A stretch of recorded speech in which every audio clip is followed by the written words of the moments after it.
యేసుక్రీస్తు లాజరు మరణించిన 4 రోజుల తర్వాత ఎందుకు లేపాడో మీకు తెలుసా? అందుకు 4 కారణములున్నాయి. మొదటిది విశ్వాసము.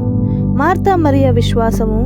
యోహాను రాసిన సువార్త 11వ అధ్యాయం 25వ వచనం ప్రకారంగా, యేసు పునరుత్థానమును జీవమును నేనే, నా యందు విశ్వసించువాడు చనిపోయినను బ్రతుకును, బ్రతికి నా యందు విశ్వాసముంచువాడు ఎన్నటికి చనిపోడు అని నమ్ముచున్నావా అని మార్తాను అడిగాను.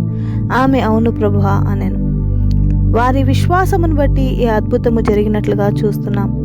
రెండవదిగా, ఆయన మనిషి కుమారునిగా ఈ లోకంలో జీవిస్తుండగా ఆయన లాజరుపై ఉంచిన ప్రేమ ఆయన ఆత్మలో మూలుగుచు కన్నీరు విడిచినట్లుగా చేసెను.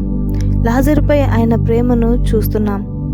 మూడవదిగా, తండ్రి నీవు నన్ను పంపితివని చుట్టూ నిలిచియున్న ఈ జనసమూహము నమ్మునట్లు వారి నిమిత్తమై ఈ అద్భుతము జరిగించుమని యోహాను సువార్త 11వ అధ్యాయం 42వ వచనంలో మాట్లాడుచున్నట్లుగా చూస్తున్నాం.